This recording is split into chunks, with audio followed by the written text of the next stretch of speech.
Well, hello, I'm here with Doug to talk about, of course, TM Signal, the big exciting news, and it is Tuesday, May 5th, 2025.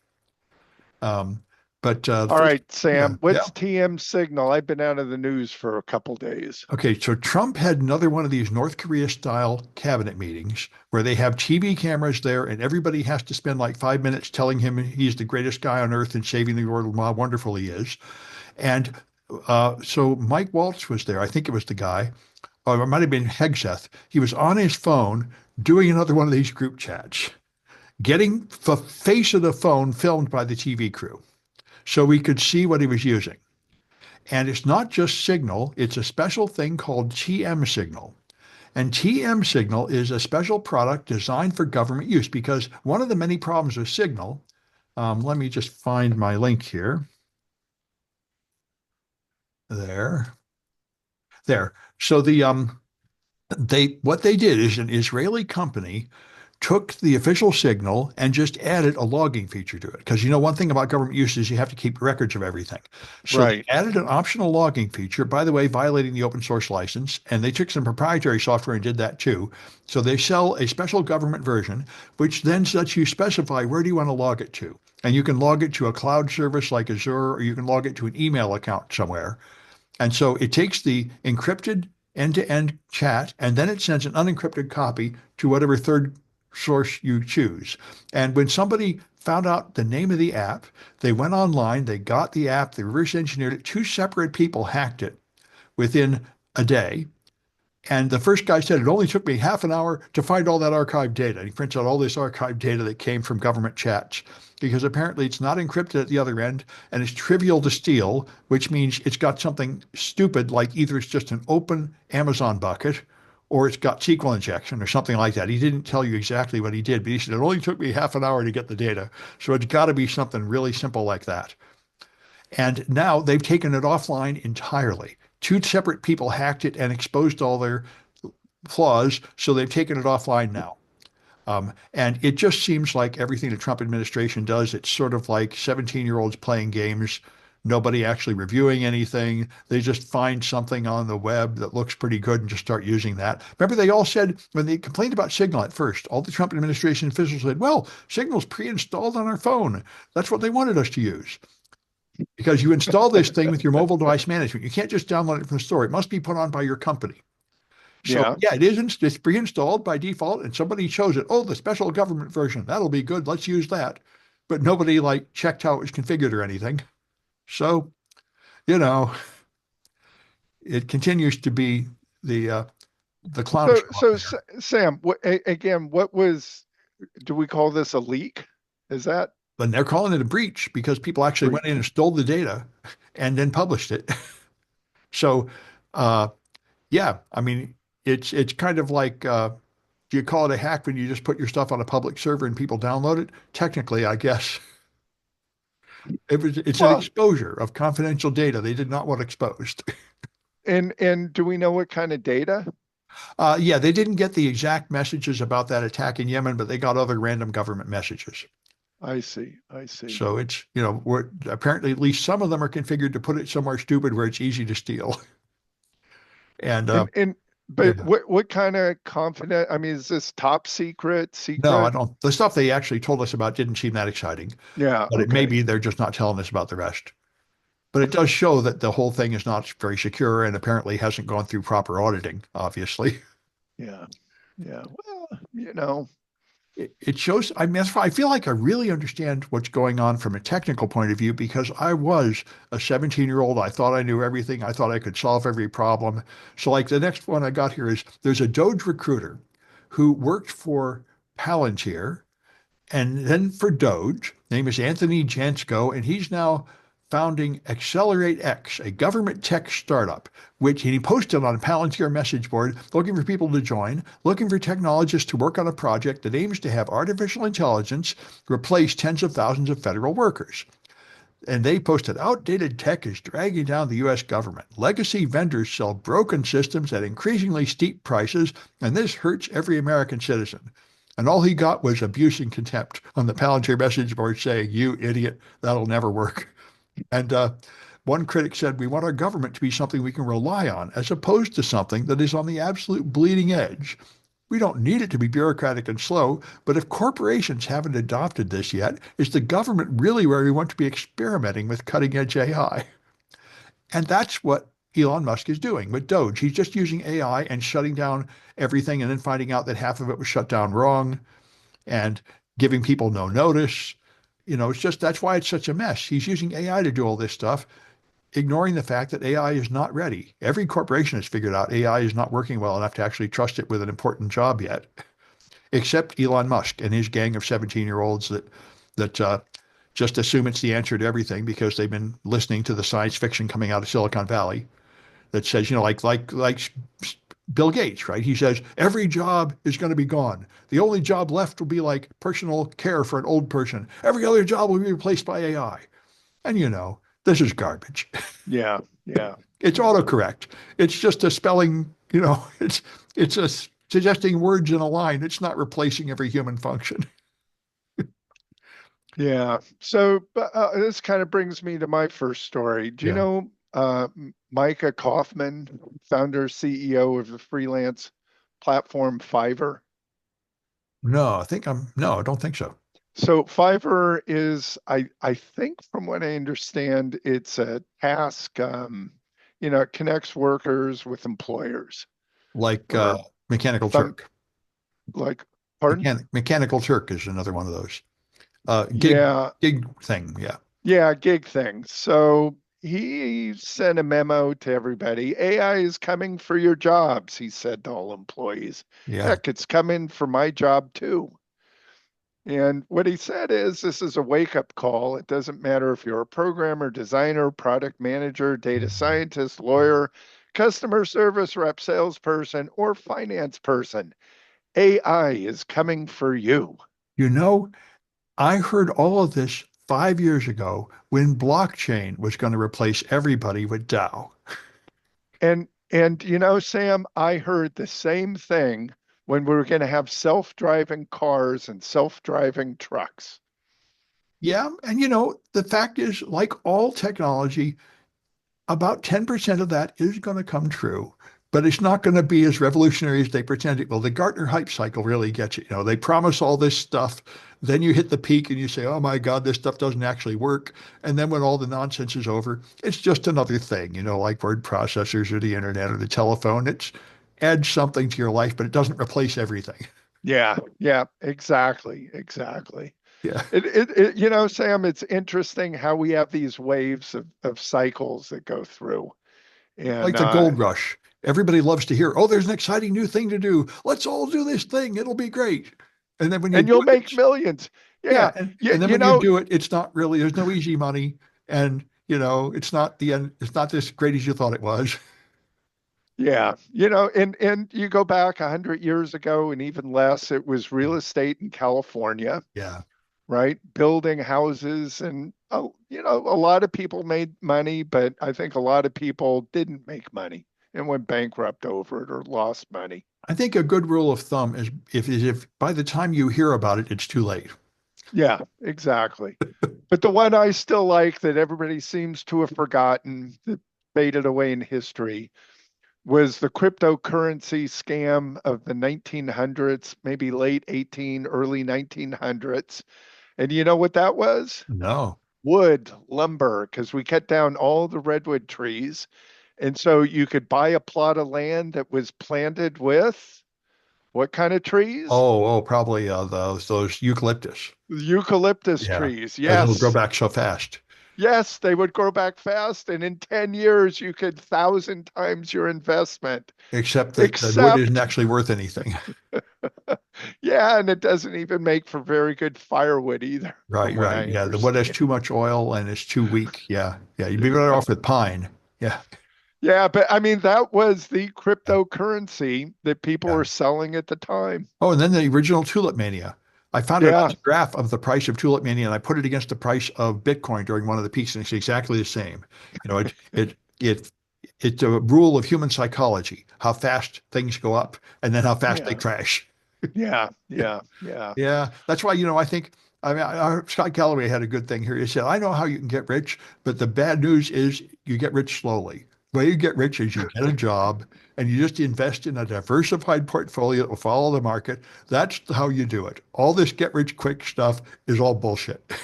Yeah, Yeah. yeah, yeah. Yeah. Well, it's like going to the casino, right? Some people win big. Well, sure, for everyone that does, there's 1,000 that lost. Yeah, yeah, yeah. So, there's no point planning on that. Right.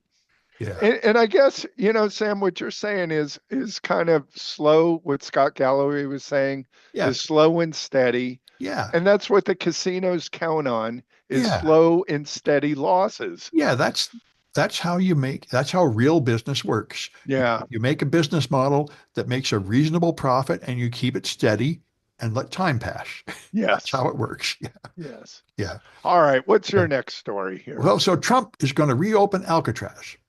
That's Yes, I know. which is a terrible idea. Of course, they closed it in the 60s. They said it costs way too much. It's too hard to staff. And of course, it's all fallen into disrepair now. It's a museum. So hopefully he'll just give this up, like invading Canada and Greenland and everywhere and Panama. So so But who so knows? Sam, what kind of people does he want incarcerated there? Murderers, rapists? That's what he's saying, just like he was only going to send them once to El Salvador. Now it turns out a bunch of them are citizens. They didn't do anything. They're not gang members. They're just going to do what our country has done many times. They're just going to sweep up people with the unfavored skin color and call them terrorists and murders and lock them up. Ah, I see. So Sam, I was a bit worried because as the tourists go through Alcatraz, how do they separate them from the people that are incarcerated? And By skin color. I think you, that's the answer. And that's what it is. It's a Nazi Yeah, government. So yeah, that's how they operate. And yeah. I think in the Spanish and American War, they just paid like $10 for every Indian scalp, and people would just go into Mexico and scalp random Mexicans and sell the scalps. Well, you know who they paid and who they hired to do the scalping Well, I don't know. were the blacks. Oh man, yeah. Well, I guess it'd be So anybody that would take the job. they had black posses that were going out hunting down Indians, Man, which yeah, are we now call Native Americans. yeah, and they're doing the same thing in Israel now. They're just genociding all everybody in Gaza with like 98% support. They're just Yeah. starving them out and killing them all. They're just wiping out the whole race, just like we did with the Indians, with our weapons and our money. Yes, yes, we should add that in Although, there. and I just heard they're trying to pass a bill that would make it a felony to say what I just said. I think it died in the House, though. It seems like it would hit the First Amendment, but they want to make it illegal to criticize Israel. Anyway, they call All it, right, let's yeah, move on. yeah. So Trump, of course, is cutting science across the board. So the NSF director has resigned, saying this is terrible. They're terminating hundreds of grants that run afoul of Trump's priorities, canceling anything that is DEI or resisting misinformation or climate research. All those have to end. And they're just pulling the plug on the grants halfway through, which is a really bad thing to do for science. So that's why, there's a survey a couple of weeks ago that said 75% of research scientists in America are making plans to leave because there doesn't seem to be any future for research in America anymore. Yeah, interesting. I'll tell you, that's what made Germany such a popular place. Is in the late 1800s, and forgive me, I can't remember if it was the Kaiser, Hmm. Wilhelm, or I forgot who it was, but Germany was kind of they weren't united and they weren't as powerful as say England or Portugal, Spain, France. And Hmm. so what they decided to do was unite Germany and make it the intellectual powerhouse and open up universities. They invited scientists there. Yeah. And that's how you had a lot of research that was done, especially in quantum mechanics, Einstein. That's what drew Einstein to Germany, right? To Yeah. the universities there. And the European leaders are seeking Americans now and offering them grants and stuff, saying, okay, Yeah. why don't you come over here? And I saw video just yesterday, a woman that's lived in many countries, and she said, those of you who are thinking of leaving America, do it. A lot of other countries are a lot nicer. In America, you can't even afford a house, even if both of you work, and this is all garbage. In other countries, you can go back to like a reasonable standard of living. Yeah. So I think, And yeah. yeah. So Sam, let me add one more story. If you ever heard of the podcast Radio Lab, Oh, it's a yeah. PBS. Yeah. So Radio Lab had a really interesting story. And it was about a guy who became a scientist. He was very interested in molecular or uh, uh, biology, microbiology, not molecular microbiology, kind of borderline molecular. He wound up doing some research in Yellowstone, and it was thought that a little bit to the story, but it was thought that no organism could survive above around 130 degrees. Right. So in the hot springs are supposed to be sterile. So in the hot springs, yeah. And so in, I don't know, 165, 180-degree temperature water, and I believe it was the early mid 60s, or let's just call it the 60s, he discovered that, yes, in fact, there are organisms that grow in the hot springs. Yeah. So that research was tabled until about the 1980s when we needed a way to amplify our DNA so we could be able to read it and decode it. And the scientists were really puzzled by that. And it turns out that you need to heat the DNA so it unwinds, unwraps, Oh, and you need it at a higher temperature. But the problem is the proteins fall apart that would read the DNA. yeah. And so he was at UC Berkeley, he was driving around in Northern California, and it hit him. Oh, this research I did 20 years earlier, we've got the proteins there that are stable at higher temperatures. Yeah. And so, point being of the Radio Lab, this episode was here you have this research that you look at it and that's totally useless. It's interesting, but here 20, 30 years later, we use it and it's used for diseases, right? Yeah. For analyzing diseases, for cancer research, for genealogy, for to solve crimes. And if that research hadn't been done, or if somebody didn't stumble upon that, we still wouldn't be able to do what we're doing with DNA. We wouldn't have been able to decipher the human genome or other animals. Yeah, this is the thing about basic research. But I think the problem in America is a lack of scientific literacy. People Yeah. didn't understand the advice from the government about COVID because they don't understand how science works. And, it goes to what I've got here. Texas is trying to end fluoride in toothpaste. They're suing the toothpaste companies for putting fluoride in the toothpaste. And Utah has already removed fluoride from the drinking water. And Florida is poised to become the second state doing that, all based on complete garbage. Just like the vaccines cause autism, there's a fraudulent scientific study that claims that high levels of fluoride exposure cause slightly lower IQs in children. So they're claiming they're saving our children by taking the fluoride out of the water in the toothpaste. All right, Sam. So you and I are going to go in business. We're going to sell bottled water with fluoride added. I know. I mean, I would think you'd want to take fluoride pills or something. Uh, I don't know how much, but I guess a fluoride supplement would be the logical thing to have to Yeah, compensate for this. my dentist is telling me and has given me toothpaste with additional fluoride. I didn't know it existed, but I guess I would, if I was in Texas or Florida, I guess I'd be buying it. Yeah. Yeah. Right. Right. And I guess And I'd have to and find out what the recommended dosage. Now, when I was a kid, my dad told me that fluoride makes your teeth stronger. And if you take a lot of fluoride, it makes your teeth even stronger, but they get brown spots. And people don't like that. I And I think I I've suppose heard there's that. some level at which it actually harms you, but I've never heard of anybody Yeah. getting poisoned by too much fluoride. Yeah. Yeah. I don't even know what the symptoms would Yeah, be. I've never heard of that, but yeah. yeah, Yeah. yeah. But of course, that's because I've been drinking fluoride water, so I'm stupid. Anyway, Yeah. so uh, let's see. But Sam, Yeah. we don't care about all the lead that has come out of exhaust pipes or the lead in paint, which has definitely decreased the world's IQ. Well, yeah, that'd be nice to do something about that. Yep. All right. Well, anyway, I think I'll go down to the Infosec stuff. We talked about the Signal thing.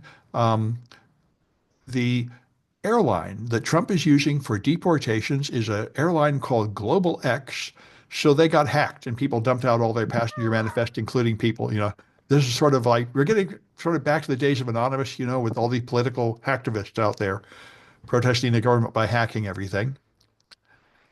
And there's a new attack I never heard of, bring your own installer. You probably heard of bring your own vulnerable driver. That's been a big one for years. Okay. But this one is actually pretty brilliant. So Sentinel-1 has some kind of endpoint protection software you run in a corporation.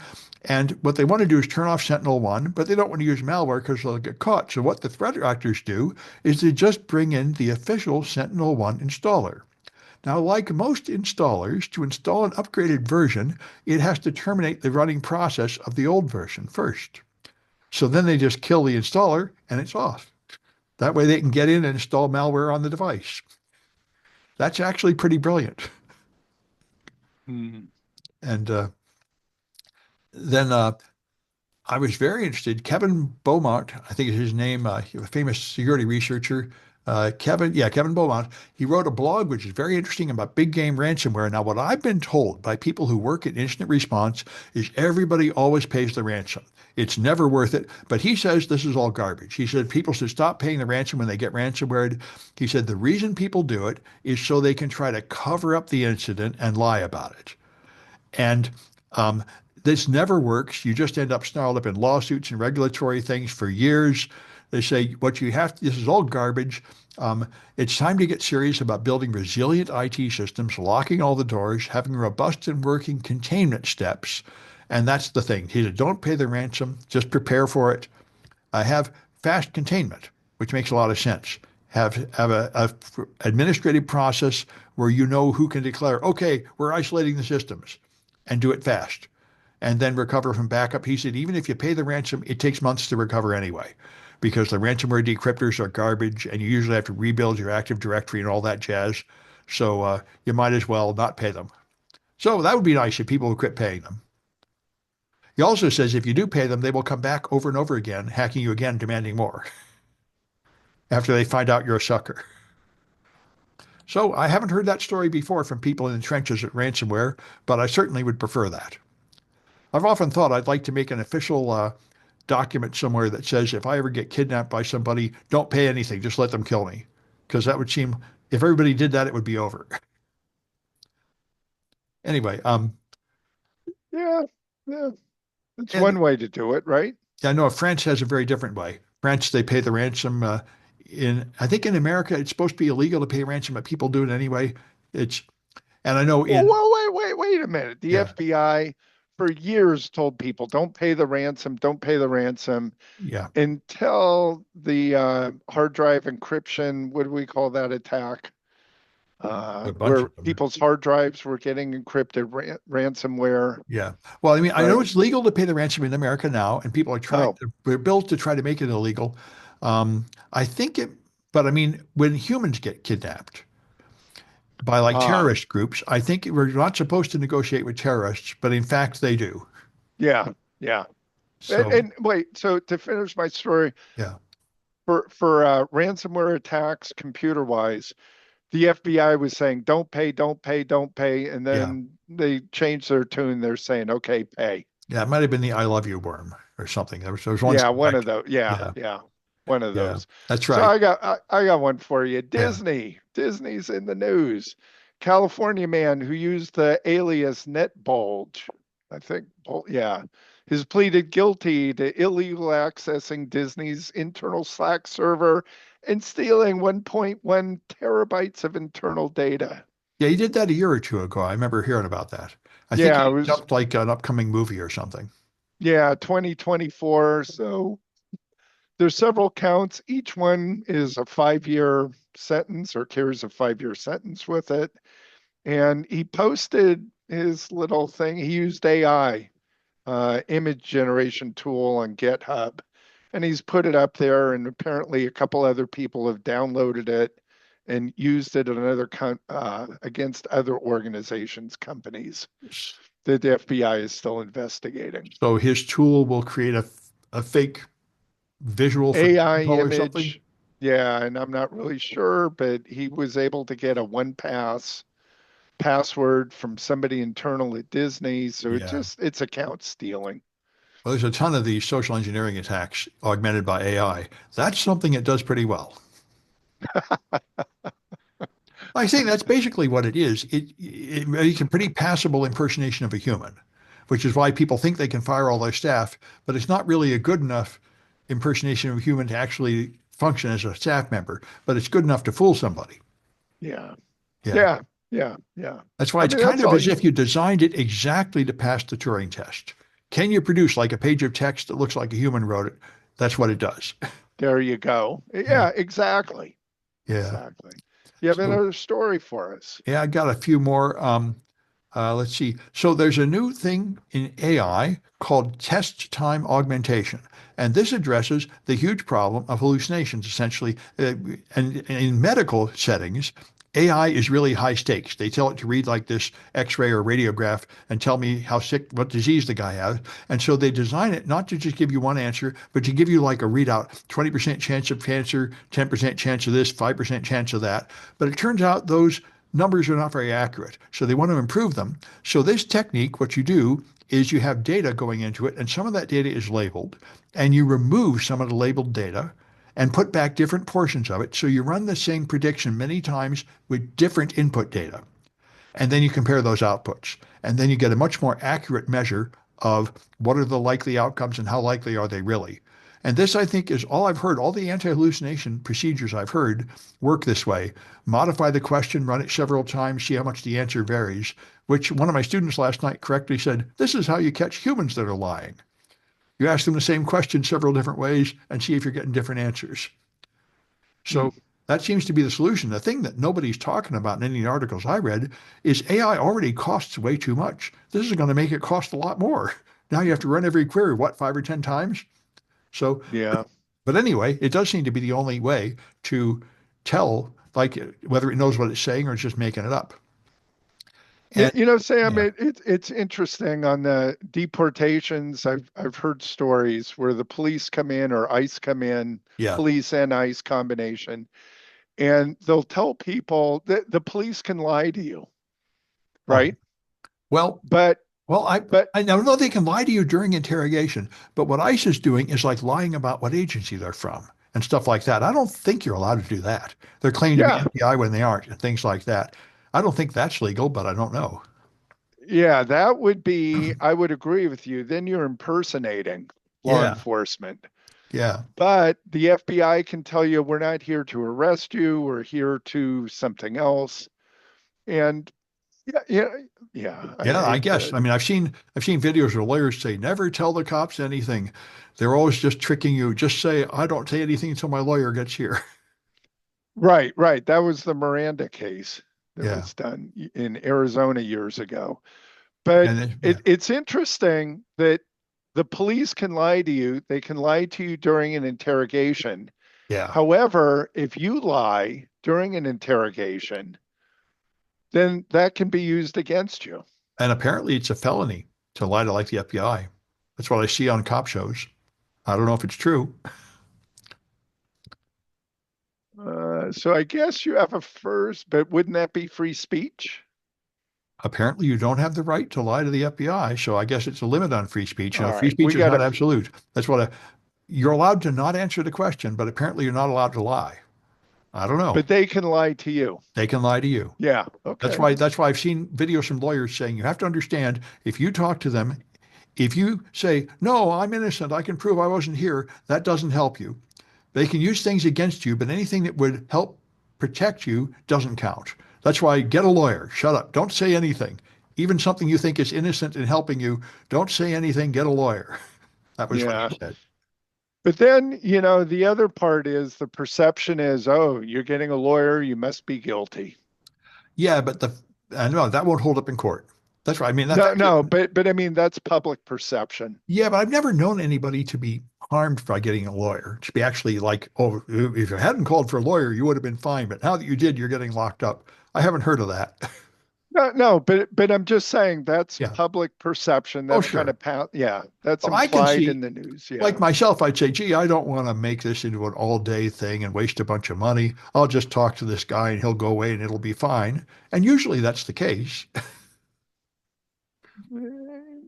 It depends. Haven't I locked me up yet. No, but they have locked up other people. I know that's the thing. Yeah. Yeah. That's why these So days, and I had a student just last night asking me, they say the FBI is recruiting at RSA. And I say, boy, I wouldn't join the FBI right now. From what I hear, the FBI is internally in chaos. Everybody's miserable. And even if you get in, you're probably going to be doing something horrible, like arresting students for immigration to send them off to some dungeon. You probably just don't want to be part of this organization at this period in time. I think it's not yeah, going to do yeah, any good. yeah. And Sam, do you have any idea what FBI agents in the field make? I do not know. So in the Bay Area, it's less, again, my figures are maybe about 8 years old, 10 years old, but less, I believe it's 80,000 Yeah, starting which is pay. not very good around here. Yeah, but I mean, I could No. see accepting low pay to do something patriotic that's great, but I don't think working for this administration would really be that patriotic or great. Yeah. And I think the FBI, although it's patriotic and great, has got a cloudy history. Oh, they do. And that's why I think it's always been a questionable activity, but I think right now it's even worse than usual. Yeah, I would agree. All Yeah, right, let's move on. overall just working Oh, for Microsoft or something would probably be a lot better. true, true. Yeah. All right, Anyway, let's move on. What else yeah. you have for Well, us? there's this thing called Anubis I didn't know about. So this guy has a typical web server running PHP and Apache and MariaDB.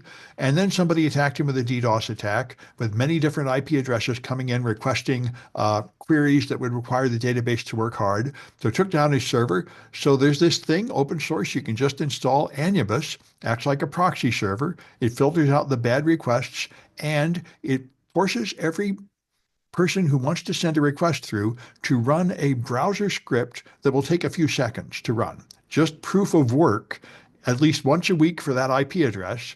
And he said it's extremely effective.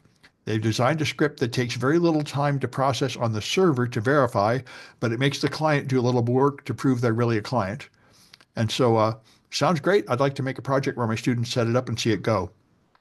A nice Yeah, tool. Sam, I'd be interested in that. There's a person at Microsoft that was talking about this about 20 years ago, Mm-hmm. and I believe it was called the Penny Black project or Penny Black. Do you know Penny Black in history? Probably not. No.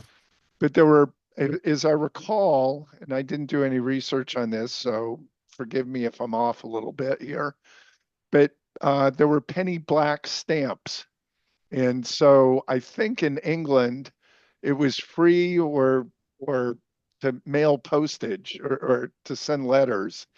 And penny black was a way of forcing people to pay a fee, in other words, buy a stamp, which would prevent them from doing essentially mass mailings. Same idea. You're Yeah. doing these calculations. There's a charge or a fee, if Yeah. you will. Yeah. Yeah, and this is, I think, basically what Cloudflare does. But anyways, you run your own server to screen the attack traffic. You think that's what Cloudflare is doing? I don't Oh yeah. know. Oh, yeah, I know Cloudflare does. You put your website behind them, and then it will sometimes pop up, prove that you're a human, and sometimes make you solve a captcha or something. Oh, I see. I Yeah. see. But it I uses other see. techniques. It uses techniques like this to stop the attack traffic. Ah, I see. So you don't have, if you could be behind Cloudflare and Cloudflare could intercept the traffic and do the captcha for you, so you don't have to do it. Yeah, there's two kinds. You can make it where the human has to solve a captcha. That's annoying. But Yeah. it also does this automatic thing where it just has to, the browser has to do something to prove this is actually a real browser coming in and not some kind of Python script. Ah, I see. I see. So the Penny Black project was the same thing for mail servers. It was to prevent spam at the time. Right. I don't, we didn't go in that direction, but you know, I think Azure and Amazon now have their own DDoS protection services. I've heard of it. I haven't experimented. I think everybody's got to have it. Um, yeah. yeah. And All right. I got two more. There's Okay. Claude. Now, apparently, the AI companies now have added a research mode. Um, these are the reasoning models. So what it does is Claude, you can go to Claude if you want one of the more expensive pay plans, and it will conduct deeper investigations across hundreds of internal and external sources. So it will search on the web. You toggle the research button. It will then break your request down into many small steps, examine each one, and compile a report with citations linking to original sources. And that can take up to 45 minutes. It'll give you a research report like you give a staff member the job of like spending a week working figuring out this research. So it sounds great. The problem is the result still contains false sources and garbled quotations. So you can't trust it even after all that work. And again, I'm thinking about the expense on the servers. I mean, even the previous generation of large language models, I heard that it was costing like 20 times as much as a Google search to do an AI search. And this has got to be another factor of 100.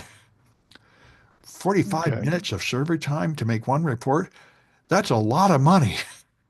Yeah, I'll say. Even their more expensive plan of like $200 a month, I don't think it's going to cover the cost of providing that service. Anyway, this is the sense in which AI can replace humans. Not that I'm not even sure it's cheaper, and I'm not even sure it's better. Anyway, and the last one is another Magento supply chain attack. Magento is a free shopping piece of software. It's been around for decades. I remember hearing about it. You can handle transactions, and apparently it's a framework, and you can add extensions like WordPress. And the extensions have been backdoored. And the amazing thing is, these 21 backdoored Magento extensions have been backdoored as far back as 2019. And they didn't turn on the malicious code until now. So people were infected 6 years ago and didn't know it. Hmm. Then they turn on the malicious code now, which gives them a PHP shell so they can execute arbitrary code on your server and steal your data and do whatever. Just that's pretty nasty. I remember when in 2010, when Google revealed that China had hacked them, this was one of the many scary things that came out. They said China will put Trojan code on your server that sleeps for up to 3 years and then wakes up. So you think it's clean and it's in your backups and everything and you don't know. And then it wakes up 3 years later and you're back under control again. That's pretty scary stuff. I mean, the only thing I guess you could do would be to rebuild your server from zero by reinstalling everything to Yeah. be clean. And to be fair, there's a guy that gave a talk at one of my classes that I thought was really brilliant. He talked about Windows updates. Every month you have to put on the updates, and he said what we do is we have a script to build the server. Where you, in I don't know, people use Chocolatey. There are various scripting tools you can use to build a server. So script says start with the Windows installation image, install it, then install the software, then put on the patches, then download the data. And so he said we never patch the server. What we do, we don't patch the running server. We just add the patch to the script and then run the script again. Rebuild the server from zero right up to where it is and then add the patch. He said that way, if there's any compromise or malware, it always vanishes with each update. And I thought that was pretty brilliant. That's what everybody should be doing. That makes a lot more sense than adding patches to a running server, sort of accumulating errors. Yeah. I don't know why that's not the standard, but I only heard of one company ever tell me they were doing it that way. Hmm. And that way, your backup of the server is just a script. It's not very big. It's just a series of instructions needed to create this server. And that seemed really brilliant to me. Anyway, Yeah. Yeah. um, I think that's all. That's Um, it for yeah, you? yeah. You got any more? Not that I can think of at the moment. All right. Well, that's it for this one, and we'll have another This one is on it. We'll Friday. see another one on Friday. Thank you, Yep. Sam. Yep.